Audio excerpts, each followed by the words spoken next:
Presiden Prabowo mendukung penuh kajian nasab Ki Haji Imaduddin Utsman Al-Bantani terhadap para habaib alwi.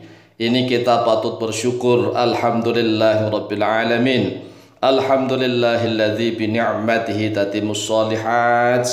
Kami Al-Fakir Tawa Mu'alim mendapatkan informasi bahwa suksesnya acara Ki Haji Imaduddin Utsman Al-Bantani di Banyuwangi dan di Denpasar, Bali tidak terlepas dari dukungan pemerintahan Prabowo Gibran dan perlindungan penuh dari aparat TNI dan Polri.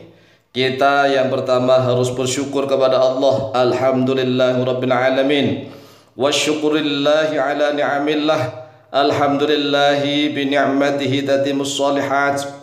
Yang kedua, kita harus berterima kasih kepada pemerintahan Presiden Prabowo dan Wakil Presiden Gibran, dan juga berterima kasih terhadap perlindungan penuh dari aparat TNI dan Polri. Bravo TNI dan Polri Indonesia. Karena sebelumnya Ki Haji Imaduddin Utsman Al-Bantani sempat tidak boleh mengisi acara di Stadion Banyuwangi. Jadi tatkala acara di stadionnya tidak bisa, dan Kiai Haji Imaduddin terpaksa tidak ngisi di stadionnya. Tetapi acara dipindahkan, kemudian sukses sungguh luar biasa. Lalu Kiai Haji Imaduddin Utsman Al-Bantani, kemudian Kiai Haji Alawi Nur Alam dan Tobagus Moki Nur Fadil kemudian pindah ke Denpasar, Bali. Dan alhamdulillah, walaupun berada di Denpasar, Bali, acara juga sukses sungguh luar biasa. Alhamdulillah. Namun kami sendiri Al-Fakir Tawa Mu'alim sangat berharap lagi. Bertambah harapan kami. Kami mengharapkan tambahan. Berharap kepada Presiden Prabowo agar berkenan memberi jaminan khusus.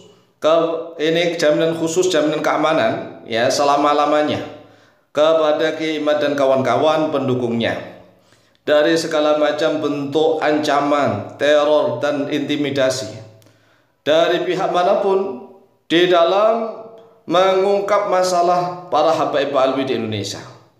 Ini kita harus mendapatkan jaminan dan perlindungan keamanan. Karena setiap warga Indonesia berhak untuk mengeluarkan pendapat, untuk mengajukan pendapat. Setiap warga Indonesia ini diberikan hak, bukan kewajiban, tapi hak untuk mengeluarkan pendapat.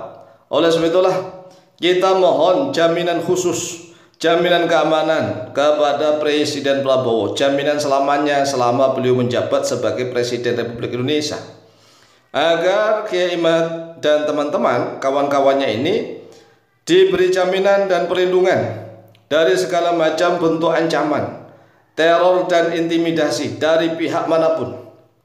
Dari pihak manapun nih di dalam mengungkap masalah habaib alwi di Indonesia.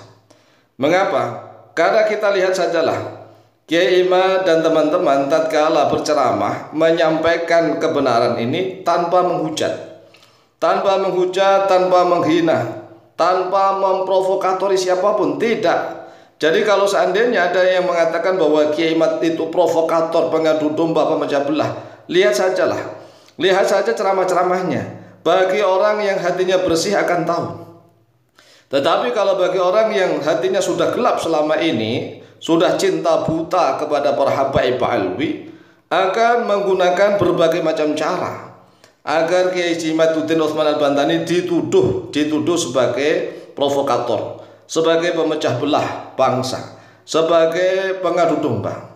Sedangkan Kiai Haji Imaduddin Utsman Al-Bantani itu kan putra pribumi asli yang menginginkan seluruh kiai dan para ulama santri Indonesia itu bangkit bersama-sama, bangkit bareng-bareng menjadi tuan-tuan di negeri sendiri, tidak menjadi budak siapapun.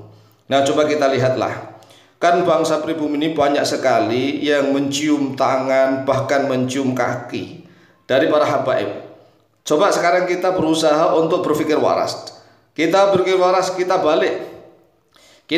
Seharusnya orang-orang pribumi lah yang diciumin tangannya, yang diciumin kakinya. Itu namanya waras. Jadi orang-orang luar yang ada di Indonesia mencium tangannya orang pribumi, bahkan mencium kakinya, itu wajar. Orang luar yang ada di Indonesia. Lah ini enggak, pribumi karena dianggap bodoh, dianggap primitif. Seperti mohon maaf nih, orang-orang primitif yang ada di tengah hutan, itu kan dianggap bodoh-bodoh. Kemudian orang Yaman datang, wah, orang Indonesia kan orang-orang primitif, bodoh-bodoh. Udah, bodohin saja sekalian. Sehingga orang-orang primitif itu harus cium tangan, cium kaki, harus merendah menunduk, dibodohin seperti apapun, nurut manut. Masya Allah, sungguh luar biasa. Nah, Kiai Haji Imaduddin Utsman Al-Bantani dan teman-teman ini tidak mau. Bangsa Indonesia ini kan bangsa sudah maju, sudah berpikiran rasionalis, sudah sangat logis. Lah kok masih mau dibodoh-bodohin dengan dongeng-dongeng yang tidak ada buktinya sama sekali. Dan yang lebih mengherankan lagi adalah orang-orang yang mengaku sebagai santri. Buktinya juga santri. Mereka mondok di pondok pesantren lama sekali. Bahkan banyak di antara mereka yang jadi kiai, tetapi mati-matian membela para habaib alwi, sehingga mereka rela diadu domba dengan sesama pribumi. Yang adu domba siapa? Ya jelas, yang adu domba adalah orang-orang pendatang yang ada di Nusantara. Itu jelas. Jadi pendatang di Nusantara mengadu domba antar pribumi, pribumi dengan pribumi diadu domba. Tetapi mereka karena hatinya sudah buta, buta karena cinta, cinta karena dibodohin, ya dibodohin dengan berbagai macam pembodohan, mereka akhirnya mabuk dan tidak sadar begitu. Oleh sebab itulah, mari wahai kaum pribumi, para santri, terutama para kiai, kita harus sadar, ini bukan sekedar pembahasan masalah nasab. Sekali lagi, ini bukan sekedar pembahasan masalah nasab. Kalau masalah nasab itu sebenarnya ya nasabnya para habaib alwi itu sudah terputus dari dulu. Hanya saja mereka ini kan tidak mau jujur, tidak mau jujur apa adanya. Mereka menutup-nutupi itu untuk apa? Untuk senjata.